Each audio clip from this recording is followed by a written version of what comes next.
Halo Sobat Media, Assalamualaikum warahmatullahi wabarakatuh. Selamat datang di channel seputar jurnalistik. Di video perdana ini, kita akan membahas topik yang sangat menarik dan relevan, yaitu jurnalistik kontemporer. Apa sih jurnalistik kontemporer itu? Bagaimana transformasinya dari jurnalistik tradisional? Lalu apa saja tantangan yang dihadapi para jurnalis di era digital? Dan yang paling penting, apa peran jurnalistik kontemporer di kehidupan sehari-hari? Yuk kita kupas secara bersama-sama. Bahasan yang pertama yaitu transformasi jurnalistik di era digital. Jurnalistik kontemporer adalah bentuk jurnalistik yang berkembang mengikuti perubahan zaman, terutama didorong oleh kemajuan teknologi digital dan perubahan pola konsumsi informasi masyarakat. Dulu, berita hanya bisa diakses lewat koran, radio, dan televisi. Kini internet dan media sosial mengubah segalanya. Kita bisa mendapatkan berita secara real-time lewat smartphone, kapan saja dan di mana saja. Transformasi ini bukan hanya soal media penyampaiannya, tetapi juga cara jurnalistik bekerja. Mereka harus cepat, akurat, dan kreatif dalam mengelola informasi. Penggunaan multimedia, teks, foto, video, infografis menjadi standar baru agar berita lebih menarik dan mudah dipahami. Selain itu, jurnalis sekarang juga bisa berkolaborasi dengan audiens, misalnya melalui citizen journalism. Masyarakat bisa ikut melaporkan peristiwa langsung dari lokasi kejadian. Yang kedua yaitu ada ciri-ciri jurnalistik kontemporer. Nah, yang pertama itu di sini ada kecepatan dan aktualitas. Berita disajikan dengan sangat cepat, bahkan dalam hitungan menit setelah kejadian. Ini memungkinkan masyarakat mendapatkan informasi terbaru tanpa harus menunggu edisi cetak atau siaran berita malam. Yang kedua yaitu interaktivitas, di mana audiens bukan lagi pasif, mereka bisa memberikan komentar, berdiskusi, bahkan ikut melaporkan berita melalui media sosial. Ini membuat berita menjadi dialog dua arah, bukan sekedar monolog. Lalu yang ketiga yaitu multimedia dan multimedia storytelling. Penggunaan berbagai format seperti video, audio, gambar, dan teks secara bersamaan membuat berita lebih hidup dan mudah dicerna. Lalu yang keempat ada disverifikasi sumber, di mana selain media mainstream, sumber berita kini juga berasal dari blog, akun media sosial, dan komunitas online.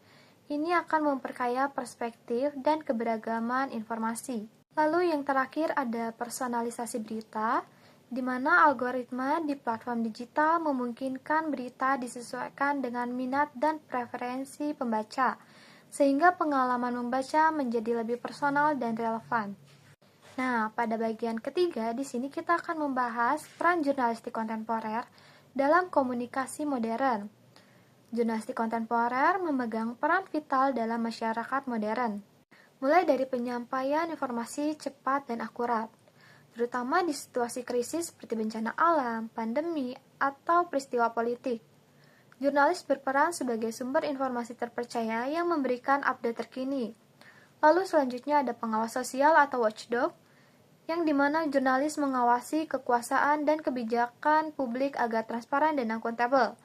Mereka membantu masyarakat memahami isu-isu dan mengambil keputusan yang tepat. Yang selanjutnya itu fasilitator dialog publik.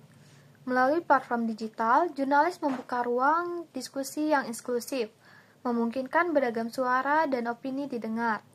Dan yang terakhir yaitu pendidikan dan literasi media, di mana jurnalis juga berkontribusi dalam meningkatkan literasi media, membantu masyarakat mengenali berita palsu dan hoax. Dengan peran ini, jurnalistik kontemporer menjadi pilar utama dalam menjaga demokrasi dan keterbukaan informasi.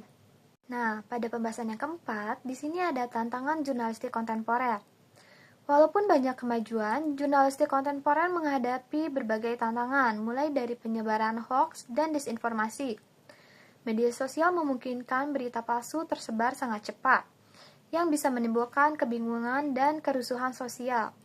Jurnalis harus bekerja ekstra keras untuk melakukan verifikasi fakta. Lalu selanjutnya ada persaingan dan tekanan ekonomi, di mana media digital menghadapi persaingan ketat dan tekanan finansial, sehingga kadang berita diproduksi dengan cepat tanpa pengecekan mendalam. Lalu tantangan selanjutnya yaitu kekerasan terhadap jurnalis. baik kekerasan fisik maupun intimidasi digital meningkat, terutama bagi jurnalis yang mengangkat isu seperti korupsi, HAM, dan politik. Lalu selanjutnya yang terakhir adalah perubahan pola konsumsi berita, yang dimana audiens kini lebih suka berita yang singkat dan visual, menuntut jurnalis untuk beradaptasi tanpa mengorbankan kualitas. Nah, di pembahasan terakhir ini kita akan membahas etika dan masa depan jurnalistik kontemporer. Untuk menghadapi tantangan tersebut, jurnalis harus berpegang teguh pada kode etik jurnalistik, mulai dari akurasi dan verifikasi, di mana para jurnalis memastikan setiap berita sudah melalui proses cek fakta yang ketat. Lalu selanjutnya yaitu independensi, di mana berita bebas dari tekanan politik, ekonomi, dan kepentingan tertentu. Lalu selanjutnya yaitu keadilan dan objektivitas, di mana berita ini menyajikan berita yang benar-benar seimbang tanpa memihak kemanapun. Dan yang terakhir yaitu menghormati privasi dan hak asasi, memperhatikan dampak pemberitaan terhadap individu dan masyarakat. Masa depan jurnalistik kontemporer akan semakin mengandalkan teknologi seperti AI, Big Data, dan blockchain untuk meningkatkan transparansi dan akurasi berita. Kolaborasi jurnalis profesional dan masyarakat juga akan semakin penting untuk menciptakan ekosistem informasi yang sehat. Demikian pembahasan lengkap jurnalistik kontemporer tentang transformasi, tantangan, dan perannya di era digital. Semoga video ini membuka wawasan kalian tentang pentingnya jurnalisme yang adaptif dan bertanggung jawab di zaman sekarang. Jangan lupa untuk like, share, dan subscribe untuk konten menarik lainnya. Dan sampai jumpa di video selanjutnya.